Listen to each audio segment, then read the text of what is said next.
একটা সমাজে একটা কথা এমন ভাবে ব্যাপকভাবে ছড়াচ্ছে যে দাদা হুজুরের ঘরে জন্ম নিলেই সেই আল্লাহর ওলি হবে আর সেই পীর হবে, নাহলে বাইরে আর অন্য কেউ হবে হবে না। বুঝতে পারছেন না? যা আছে সব ওই ওই গণ্ডির ভেতরে। পীর হতে গেলে ওখানে জন্ম নিতে হবে, বুঝতে পারছেন না? হ্যাঁ, আল্লাহর ওলি হতে গেলে ওইখানে জন্ম নিতে হবে, বুঝতে পারছেন না? আর আমিও সেই বাড়ির একজন বাচ্চা, যে মুজাদ্দিদুজ্জামান দাদা পীরের ঘরের বাচ্চা। আমিও বলছি যে যে এটা একটা ভুল ধারণা, এটা একটা ভুল চিন্তা ভাবনা, এটা একটা ভুল কথাবার্তা।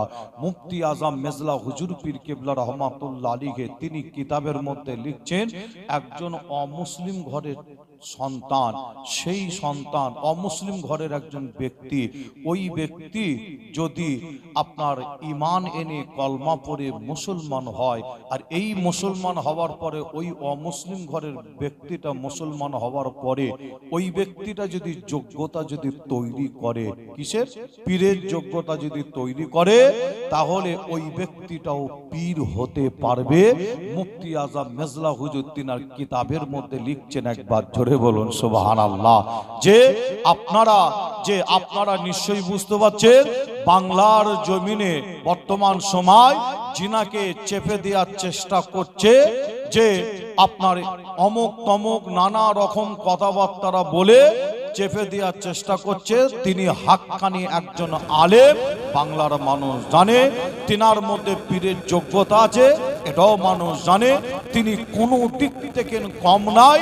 তাই আমার মতন পীরজাদা, আমিও বলেছি পীর সাহেব, আমার মতন শুধু নয়, আরো পীরজাদা বলেছেন পীর সাহেব, বাংলার হাক্কানি আলেমরাও বলছে পীর সাহেব।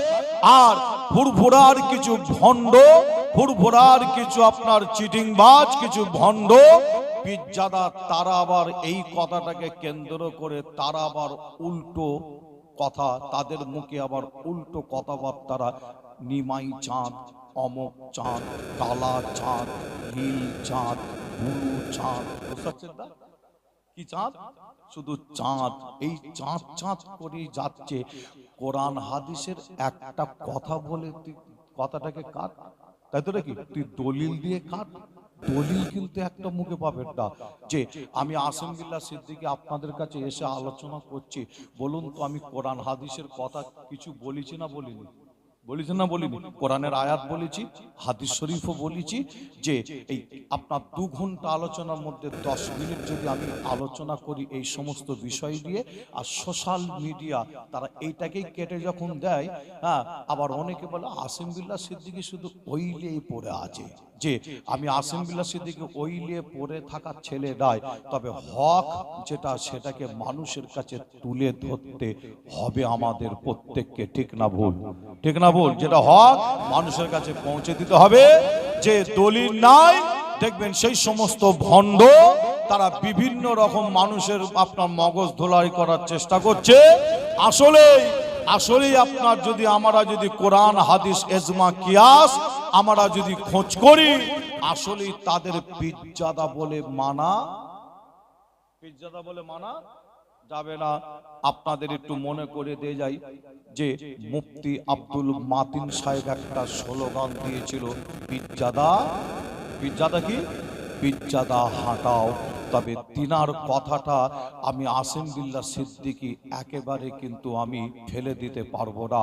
যে অনেক মানুষের বুঝতে অসুবিধা হয়েছিল আব্দুল মাতিন সাহেব তিনি বলতে চেয়েছিলেন কি, আর অনেকে ভুল ব্যাখ্যা করেছে।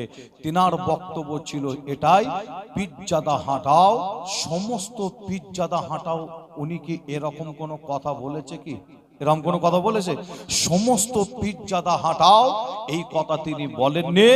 তিনার বলার বক্তব্য এটাই ছিল, মালখোর পীরজাদা হাঁটাও, গাঁজাখোর পীরজাদা হাঁটাও, হারামখোর পীরজাদা হাঁটাও, আপনার নিশাখোর পীরজাদা হাঁটাও, মহিলা কাছে টেনে নিয়ে বসে ছবি তোলা পীরজাদা হাঁটাও, মহিলার সাথে সম্পর্ক রাখা সেই পীরজাদা হাঁটাও। যে আপনার দাদা হুজুরের মাজারে মহিলাদের নিয়ে গিয়ে সেজদা দিয়া সেই পীরজাদা হাঁটাও। যে মাতিন সাহেবের বক্তব্যটা অনেকে বুঝতে পারে না, তবে যারা বোঝার তিনারা ঠিক বুঝেছিলেন।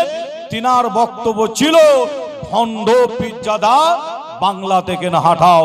যে যিনারা হকের ওপরে, ন্যায়ের ওপরে, সত্যের ওপরে যে সমস্ত পীরজাদারা আছে, অবশ্যই অল ইন্ডিয়া সুন্নাতুল জামাতের ওলামা হযরত গণেরা আপনারা দেখছেন যথেষ্ট আপনার সম্মান ইজ্জত দিচ্ছে, কি দেয় না?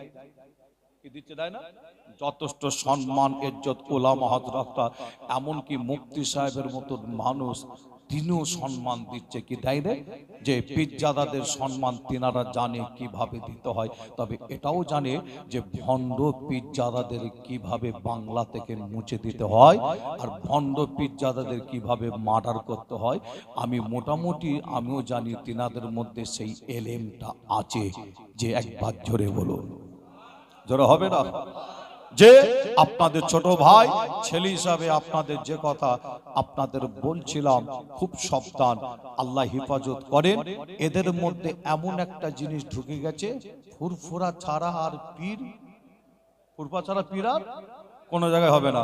আচ্ছা আপনাদের বলে যাই, যে একটু বুঝিয়ে দিয়ে যাই, কি দুটো কথা বলতে পারি, অসুবিধা হচ্ছে না তো? আপনাদের একটু বলে যাই যে দাদা হুজুর পীর কেবলার পরে দাদা হুজুরের খলিফারা, তাই তো নাকি, তিনারা পীর হয়েছে। দাদা হুজুরের অনেক খলিফা, দাদা হুজুরের পরে তিনারা পীর হয়েছে। তিনারাও আপনার যে তিনারাও কিন্তু দাদা পীরের সিলসিলার খেদমত করেছে, ইসলামের খেদমত করেছে। আর পাঁচ হুজুর তিনারাও পীর সাহেব ছিলেন, আমার পাঁচ দাদোজান। আর পাঁচ দাদোজানের পরে তিনাদের পরে তিনার খলিফারা তিনারাও পীর হয়েছে। তিনারাও যেমন দাদা পীরের সিলসিলার খেদমত, ইসলামের খেদমত তিনারাও করেছেন।